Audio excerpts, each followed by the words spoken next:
नमस्कार. सुप्रभात मित्रांनो. त्यांनी एक पोरगा दिलाय, छोटासा पोरगा आहे. म्हटलं मी तुम्हाला मदत करतो. काका चला आपण खोलू पटकन.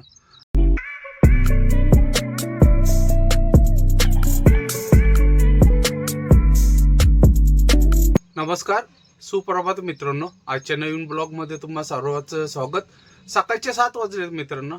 उठले, हातपाय वगैरे धुवून रेडी आहे. आता जरा ताडपत्री वगैरे खोलून घेतो. त्यांनी एक पोरगा दिलाय, छोटासा पोरगा आहे. म्हटलं मी तुम्हाला मदत करतो. काका चला आपण खोलू पटकन. तर जाऊयात, ताडपत्री वगैरे खोलूयात, कारण की आम्हाला लोक येणार आता. लवकर भरेल गाडी, 2-1 तासात भरायला पाहिजे असा अंदाज आहे. तर जाऊयात, पहिल्यांदा ताडपत्री वगैरे खोलून ठेवून येतं. ते आल्यावर खोलत बसलं की परत आपलाच टाइम जाईल. त्याच्यामुळं लवकरात लवकर खोलू. येतोय तो मुलगा, एवढूचा पोरगा, ट्रॅक्टर वगैरे सगळं चालवतो, कामं करतोय वडिलांबरोबर. तर जाऊयात मित्रांनो, खोलून देऊयात पहिले ताडपत्री वगैरे. मित्रांनो 8:30 वाजलेत सकाळचे. हे गोडाऊन आहे त्यांचं, मोठं आहे, एवढा माल आहे. हे समोर पोती पडलेले दिसतात, ते भरायचे आहेत आपल्याला. हे मकाचे हे कणीस आहे ना, त्याचे दाणे काढून घेतात. बाकीचं राहिलेलं आहे ना, ते बॉयलरला जाळण्यासाठी नेतात. हे असतात, हे भरून जायचं सगळं. गाडी आपली ओपन केलेली, ओपन वगैरे करायला मदत केली. ते बापले दोघं बिचारे, त्यांनी हे केलं. चहा पाजला त्यांनी, पुऱ्या केल्या, त्या पुऱ्या वगैरे दिल्या मला खाण्यासाठी. चांगले लोक आहेत, UPचे आहेत, मुस्लिम फॅमिली आहे. पुरी आणि हे दिलं, भाजी पण दिली. ती म्हटलो भाजी वगैरे नको. हो, गाडी सगळी ओपन केली, टप वगैरे. आता भरायचं.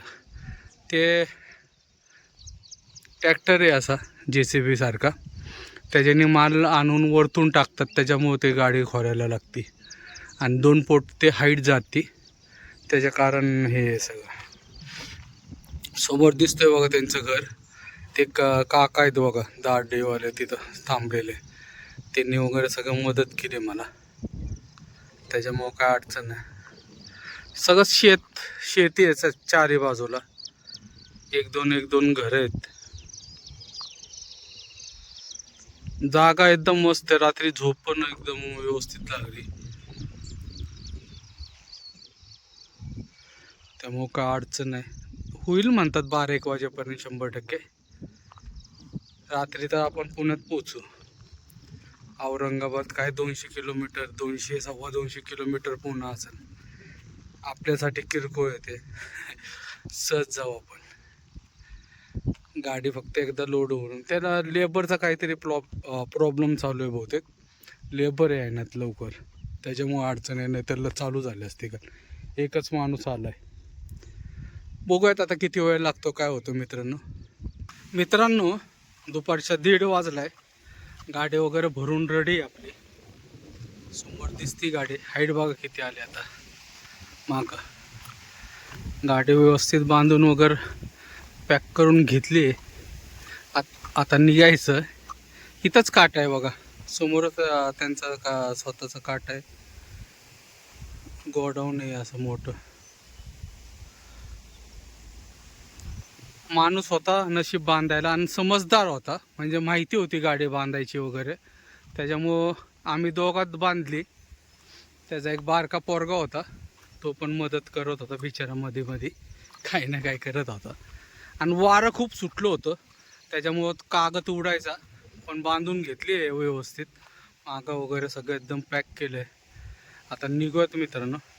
पुढं जाऊन कुठंतरी जीव आहे, त्याशिवाय काय हे नाही. कारण की आता भूक लागली. सकाळी बिचाऱ्यांनी पुरी वगैरे दिली मला, सगळं भाजी आहे ते. त्याच्यामुळं कमीत कमी आत्तापर्यंत दम तरी निघाला, नाही तर बेकार हाल झाले असते. रात्री तर पोचू आपण. रांजणगावला खाली करायचं, टपाल वगैरे ते टाकतील आता मला. बघूयात मग, निघूयात मित्रांनो.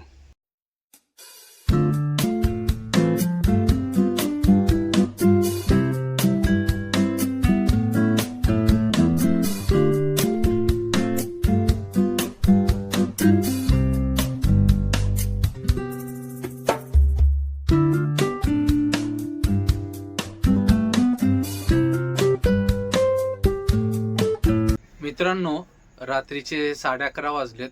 आलो रांजणगाव MIDCच्या अलीकडे एक 5-1 किलोमीटर अलीकडे थांबलेलो. 4-5 किलोमीटर असेल अंदाजे.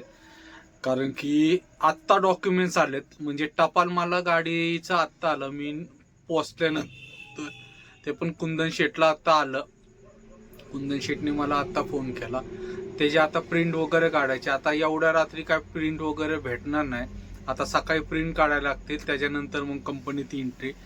तिथून निघाल्यापासूनच मी त्यांना मागं लागलो होतो की टपाल द्या, टपाल द्या, टपाल द्या, पण काय त्यांनी ऐकलं नाही. फार आता 11-11:30 वाजता गाडी पोचल्यानंतर टपाल दिले.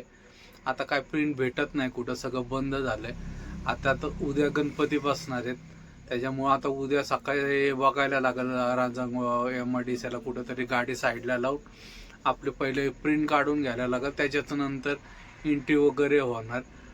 परत ॲडव्हान्स वगैरे पण देणार होते, ते पण नाही दिला वाटतं. कुंदन शेटला पाठवलं नाही. कुंदन शेटचं माझं मागाशी बोलणं झालं. काय झालं आता परत शेटला विचारलं नाही एवढ्या रात्री मी झालं का नाही वगैरे. पण अजून मला तर नाही वाटत पाठवला वगैरे असेल. काय असतात काम काय माहिती. मला तर म्हणत होते तसेच जाऊन एंट्री करा.